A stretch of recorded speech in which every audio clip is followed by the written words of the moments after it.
Good morning, everyone. Thank you and a warm welcome to all of you to the PERCO SA Ponder virtual presentation series. We will commence with a short presentation lasting about 30 minutes, a question and answer session of 10 minutes, and conclude with a lucky prize draw. You are welcome to field questions in the chat box during the presentation, after which Brian, our guest, will answer them. This morning we have Brian Naicker on the line to enlighten us on the topic, online learning, a silver lining during COVID time. Across the world, a tragedy of immense proportion is playing out. Yet in the midst of this trauma of unemployment, illness, loss, and lockdown, there is a silver lining. Working from home and being in a lockdown affords many opportunities to allocate time for self-development and maybe for better opportunities when the period ends. Brian Naicker is a Senior Director Online Education at Trias College in Canada. He has spent the past 32 years specializing in online and distance learning, corporate and executive training, and continuing education within higher education. He previously directed one of Canada's largest online and distant education centers at Simon Fraser University in Vancouver, before which he headed the Center for Business Management at the School of Management Sciences at UNISA. Colleagues, please use this opportunity to engage Brian on his insightful presentation. Thank you, Brian. Warm welcome to you, and I hand over to you now. Yeah, thank you very much, Solomon, for that introduction. Good morning to everybody. It's great.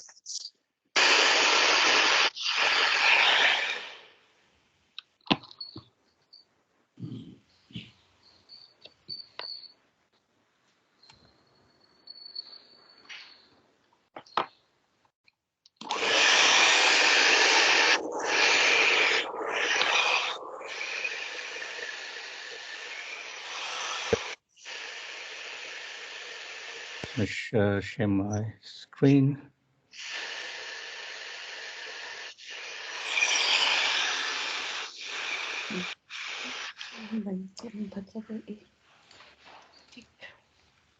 All right. Sorry, I'm just firing up this this presentation.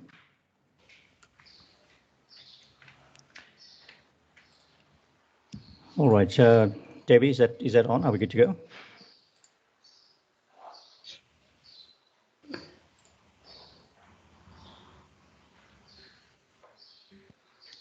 Hi, Brian. We find. Please carry on. Right. Good. Okay. Right. Good morning again to everybody.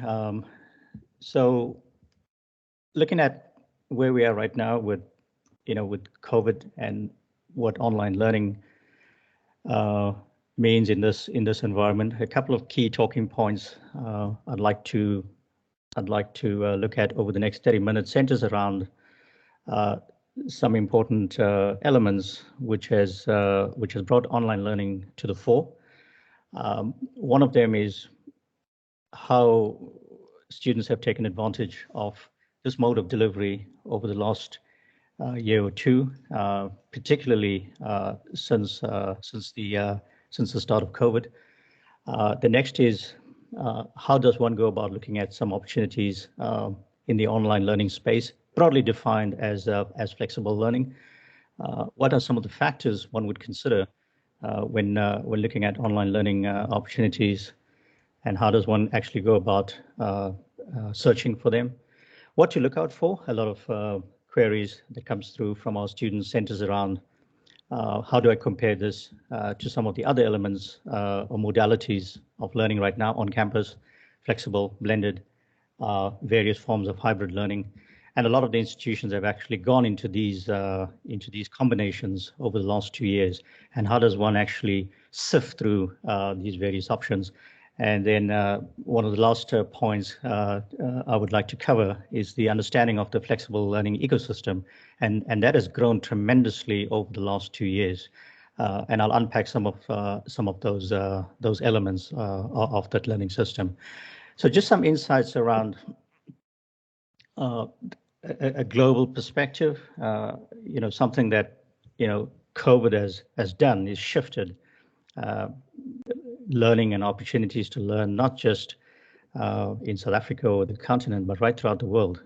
Just about every learning system, higher education sector, college sector, vocational training, the entire short skills industry has really redefined itself around what exactly has happened in the last 2 years, and what has accelerated this move towards more flexible modes of learning delivery, and more importantly, consumption from the point of view of the student. So the first is, I just want to share some insights on a global survey that was done, and this was really interesting. It was done across 12 or 15 countries, and about 80% of those respondents in those countries indicated that online learning adoption will increase in the near future. And this is being borne out by the statistics coming out of various countries around how many universities are now mounting their programs online in order to firstly reach, and second access, and thirdly to overcome some of the hurdles they currently have with regards to on-campus delivery. The next is some of the numbers that come through, the amount that's being spent, and this is quoted in dollars. The amount will obviously differ for South Africa, but on average, if we're looking at some of the top-end degrees, for example, the graduate degrees, students are willing to spend up to 120,000 rands to 150,000 rands across multiple years, obviously, for an online credential. And what's interesting is now, over the last 2 years, we now have learners that would consider an online option, or 100% online option, or a hybrid, whereas previously they would not look at such an option, at all. What's also interesting is the rationale as to why students will now adopt some of these modalities of learning, and the student sort of body is broadly defined as working professionals. A lot of people have pivoted their work over the last 2 years. There's been mass retrenchments, which has led to a lot of people revisiting the skills and qualifications. So the bottom half of the slide looks at some of the rationale as to why they would do it, and what online learning would mean for them in a much more cost-effective way. So in other words, if I keep my job, what are the options for me, as opposed to jumping off, giving off a year's worth of income and being able to acquire that qualification. So the last 2 years, I should say, has also resulted in a lot of re-examination of time and availability, the lack of travel, the lack of meeting time, the lack of attending workplace training, etc., has all resulted in a modality that has increased that online presence. So the ability to just use that time and be able to acquire another set of credential is becoming key. So the next slide looks at some of the formats and motivators for online learning. The top 5 formats, again, comes off a global survey that students are looking at going forward. Free self-guided learning. An example of that is what we are engaging in right now, and that is you get invited to a 45-minute presentation or an hour presentation. You acquire some skills and knowledge. A lot of companies, skills-based companies, companies that are in the continuing professional development market are mounting a lot of these type of courses. The idea is to have a massification of skills and knowledge, but at the same time stimulate that interest on perhaps at an individual level to pursue more advanced study. You get the paid mini courses. Examples of these will be Coursera, edX, Udemy, Udacity. Locally, we have like MasterStart, the Get Smarters of the world. These are South African-based companies, all offering these paid mini courses. So you get a sense of what the larger qualification would look like, but you don't have to spend $200,000 on an MBA. You end up doing a mini MBA for a fraction of the price, and then get a sense of, all right, is this something for me, or is this something that I should do at an advanced level? So online learning gives one that opportunity, or flexible modes of delivery gives one that opportunity. So it's a trial sort of process. at a lower cost. Paid online short courses, over the last 10 years, these have become very, very popular. Universities, colleges, vocational training institutes have all re-engineered a lot of their degrees and courses and unbundled them into shorter, what I call bite-sized segments, so that students could do a much shorter version of a longer course within a degree. Get a credential. This could be a certificate of completion, competence, attendance, whatever that may be, and move on.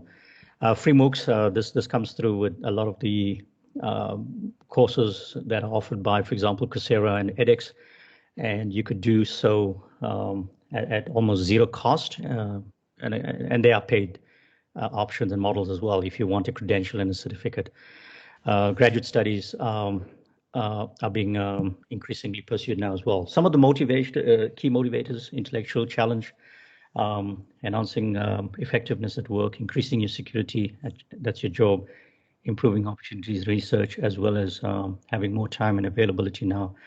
Now, over the last 2 years, what has happened is the choice that's being served up by various institutions has increased tremendously. There's no doubt that universities probably had these strategies, and most of them did. I mean, I've worked, in that space for a long time, and a lot of universities were considering online learning 5 years ago, 10 years ago. I mean, if you look at someone like UNISA has been in the distance learning business for a long, long time. But the market was very targeted, working professionals, etc. But over the last 5 years, and way before BC, BC is now the acronym for before COVID. Before COVID, a lot of the universities were mounting programs online. But what has happened over the last 2 years is that they've accelerated this to a point where it is now widely available, as opposed to some selective supply that students were trying to search for and found it very, very difficult. So the availability is now very, very flat. You can get to it very, very quickly, as opposed to in a very selective way. So 2 years later, yes, we are. What has changed? And what's changed is that the traditional notion of online learning is that I just log in, I do my work, I interact with my content, I get some assignments, I turn that in, and so on and so on. Rinse and repeat, rinse and repeat. It was the model. It's now moved to a highly, highly sophisticated model where the learner interacts heavily with fellow learners, and the learner interacts heavily, and the content allows one to do that. The learning design allows learners to interact heavily. The technologies that are available right now to promote group learning, peer-to-peer learning, is extensive, and I've got a slide later on just to cover some of that. And more importantly, the last 2 years have, I would like to say push, but has really prompted a lot of the instructional staff, the lecturers, the tutors, teaching assistants, onto a live synchronous teaching platform. And for many of them, this didn't happen before. But from a learning perspective, this has resulted in the ability to have lessons recorded while it's beamed online. If the student misses it, they could go back to their repository for the course, replay the lesson, and the learning style has become more individualized in that way. So if I'm not at the campus at 8 o'clock for my lecture because of traffic and I missed it, I missed it. But now there's that opportunity to repurpose a lecture, and it's broken down what I call the time and space. And that's been one of the key elements of online learning. It's always rested and hung its cap on one very, very important principle, and that is it breaks down the time and space. It's not about lecture room, 200 in this building, on this campus, at this time, and so on and so on. So the breakdown not just of time and space, but also boundaries. I mean, I think this is a classic example.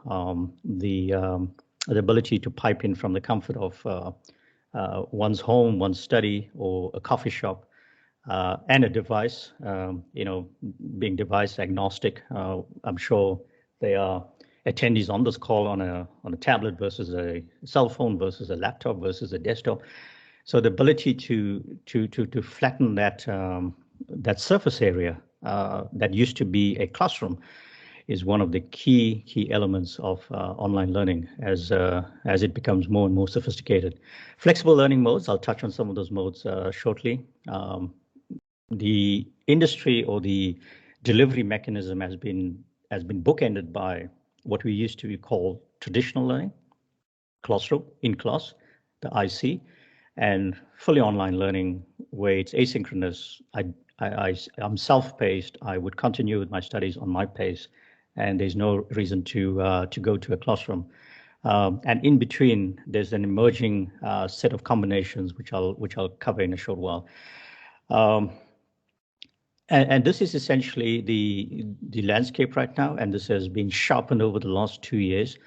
So the bookends are on the extreme right, which is online, asynchronous, and the in-class, the middle column, highlights some of the characteristics that drive, or some of the elements that drive these deliveries. What's happened over the last 2 years is really the extreme left column, which is emergency remote learning, ERL, and this is a worldwide phenomenon. You know, I was up till about midnight last night with my Canadian team, and we were chatting about as ERL actually become a permanent arrangement now for campuses, and we ended that meeting with the very clear direction that we need to serve up the options for this. So ERL meant the student was essentially an on-campus student, but now pivoted to some remote learning.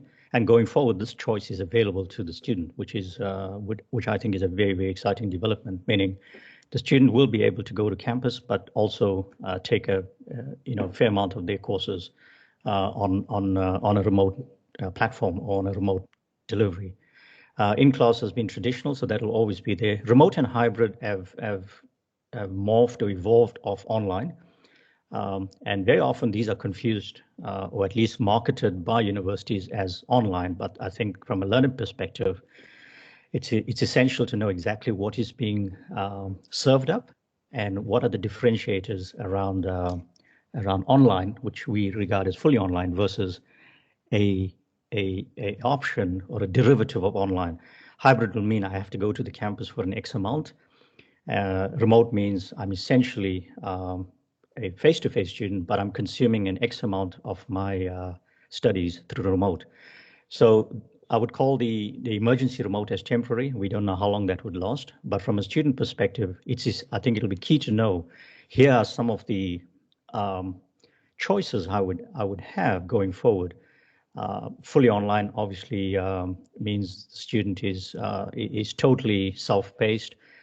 They have a measure of flexibility in terms of how long they can take to complete a credential qualification, whereas the others tend to be bounded by some kind of start and finish within a very, very fixed timeline. So this is the modality options that's emerging. It's not exhaustive. There are much more options coming in. For example, hybrid could have options within hybrid, like I front load contact, leave the student in the middle segment to do their own thing, and I load up contact on campus again at the end. Or I load up all the contact in the front end, let the student on their way, and they finish up everything on their own at the end. Or I have regular chunks of contact, self-paced, contact, self-paced, contact, self-paced. So all of these are becoming very, very innovative, and institutions across the world are pursuing all of these options. So from a reach point of view, beyond one's geographic borders, and learning was always defined by, do I need to go to an institution within my country, versus, well, I can now tap into just about any institution based on cost and affordability across the world. So the reach is there. You could do a 1-year business certificate program through, for example, through Stanford Business School right now, for about 15,000 rands, up to 20,000 rands, right? $1,000, $1,500. So That's possible now, which was never, ever a consideration 5 to 10 years ago. The synchronous and asynchronous nature means that I can now decide as a student whether I want to consume live lectures, would I like the recordings, will I like to be self-paced, will I like to have a fixed timeline that guides me. Scheduling and recording lessons is key. So the emergence of these flexible learning modes has really put me as a student, and I'm presenting this largely from a student perspective, has put me into a wide range of choice regarding flexible learning modes. A lot of goals, and I think, again, I talk about UNISA because I spent a lot of years there. I think they've served the needs of working professionals for a long, long time. At one time, the average age of a UNISA student was 40, and over about 2 decades, that came down to about 28. And I would venture to say right now it's probably even younger. So what that means is that online learning serves an access issue. It serves a challenge in a country where students just cannot get into on campus for varied reasons. The selection criteria means that I'm bumped out, because I just didn't make that cut in terms of getting into a class. So what's available to me, and what's available right now is the ability to explore a flexible mode, right, as opposed to absolutely being on campus. There are reasons as to why one would go to campus, and I think that will always hold true and will always remain.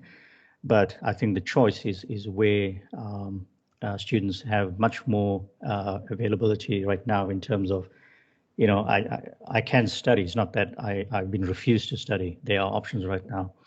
So the last 2 years have been classified as pivot, and the new normal has been defined across multiple points. Each institution has taken on their own versioning. So when a student looks at what's available, it tends to be very unique to a particular institution. A 3-year degree across various universities online might look different in terms of what exactly is being offered.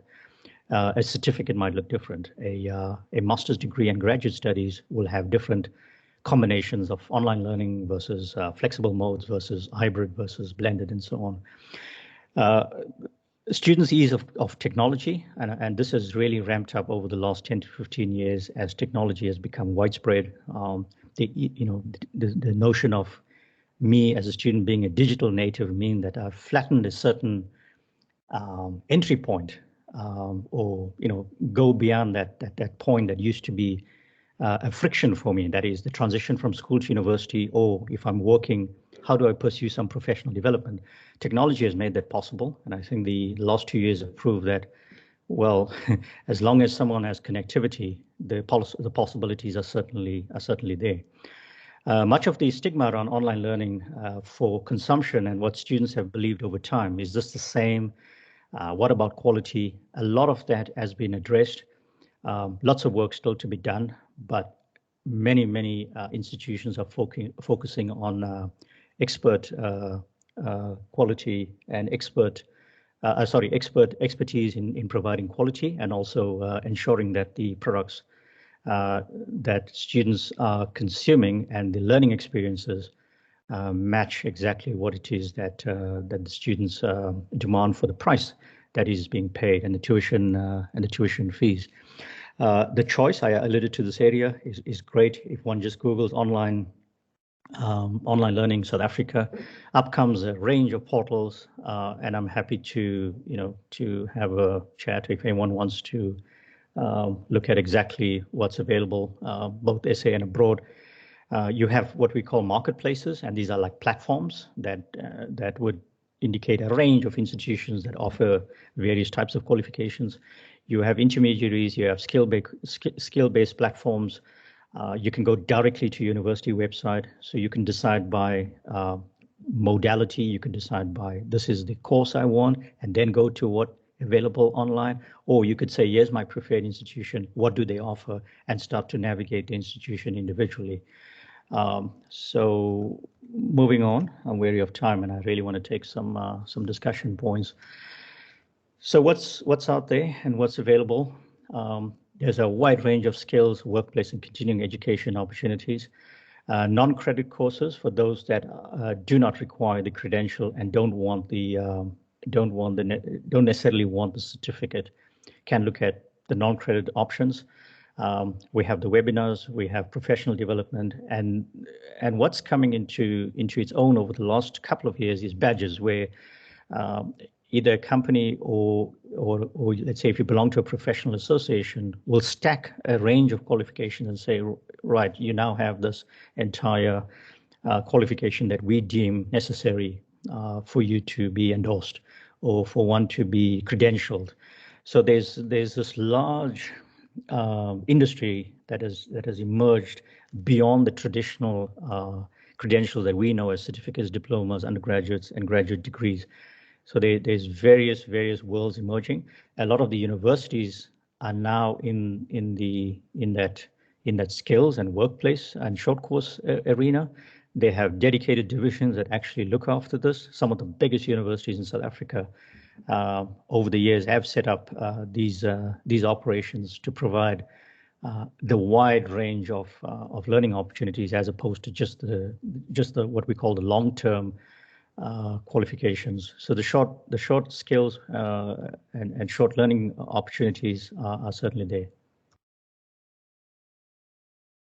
Some of the universities right now in South Africa that are offering varied at a varied level options around online. UNISA has been doing it for years and years, although the distance education model has moved into a largely digital platform now. Instead of getting a pack of books delivered to me as a student, I can now use the various technology platforms and access a lot of the material that I previously could.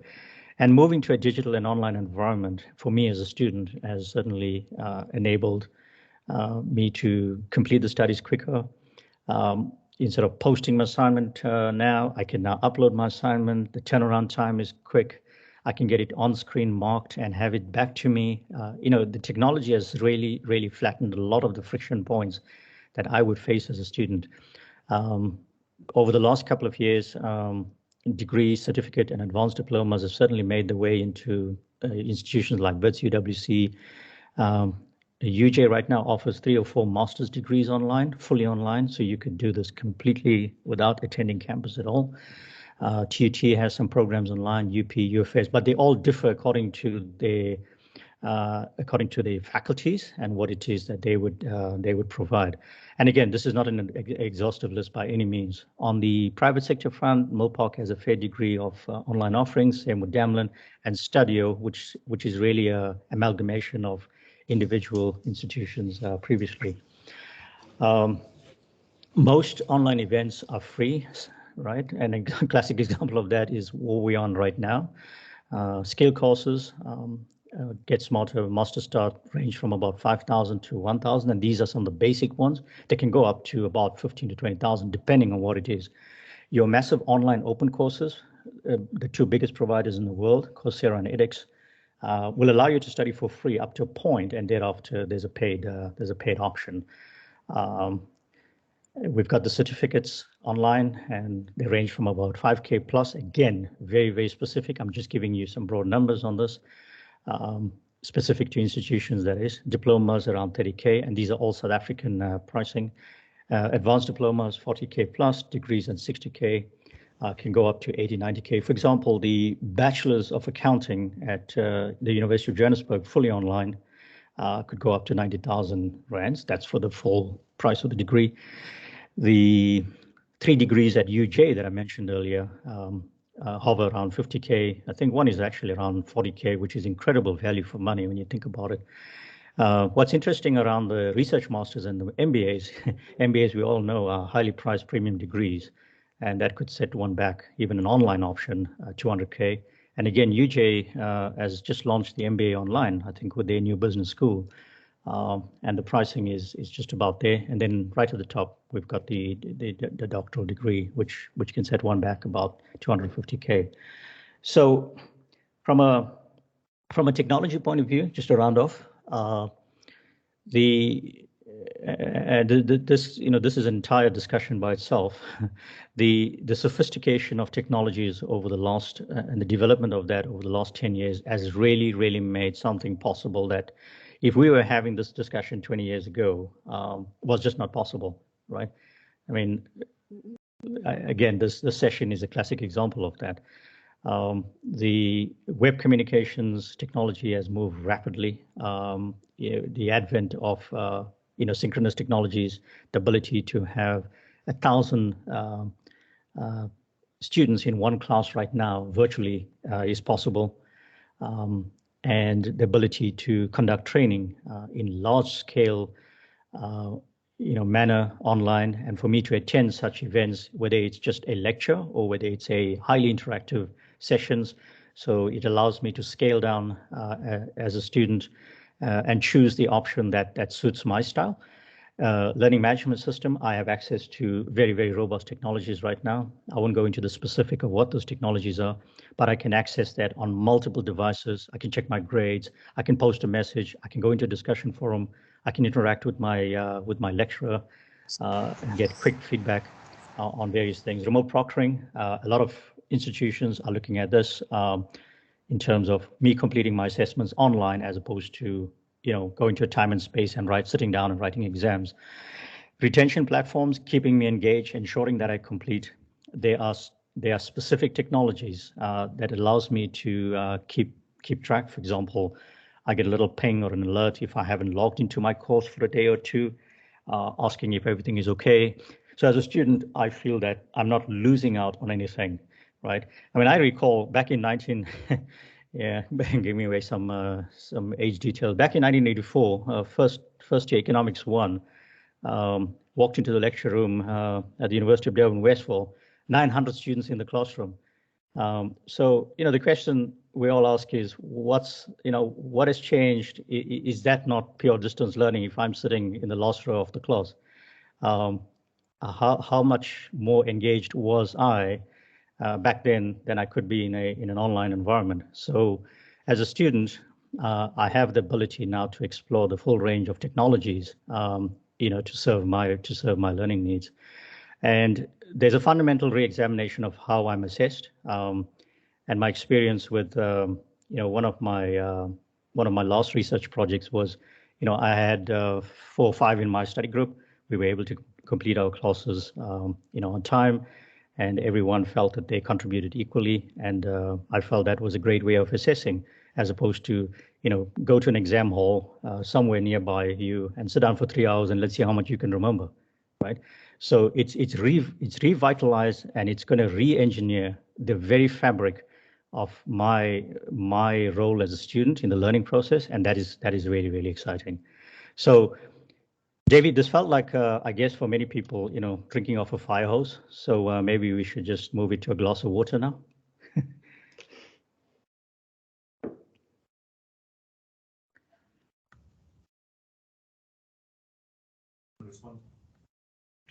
Yeah, thank you, Brian. Thank you. I think quite insightful, rounding up various aspects of online learning. Interesting enough, we see, it's really from an end user perspective, from a consumption point of view, giving the audience a broad range of opportunities to actually think about upskilling themselves and growing in whatever profession they might be in now or future professions. So I think very interesting, and I think colleagues, Brian is available. Brian is is involved in strategy development, systems implementation, marketing, and even commercialization of the online platforms that are available. So you are welcome to engage, Brian, if you want to do so. We are ready to take a few questions, and I think Aya will ask Brian a few questions, and then Brian, please, if you can just respond to them. Thank you. Yeah, absolutely. Good morning, Brian. So here are some of the questions from our attendees. The first one is, What are some of the common online technologies students are using at present? Right. Yeah, good morning, Aya. Thanks for the question. So it varies. Over the last 2 years, two technologies have really led the pack, and that's Zoom and Microsoft Teams in terms of web conferencing. So the actual teaching and instruction has been powered by these two major technologies. Students have access to them in terms of, I could log on to them at any time, and the beauty of these two is that they've spent a considerable amount of time and investment. Zoom Incorporated as well as Microsoft, and we spend a lot of time with Microsoft in particular. They've actually customized their platforms for education, so they have an education feature set. So as a learner, I can engage in two of them. On the learning management side, there's a plethora of technologies, and institutions use different technologies.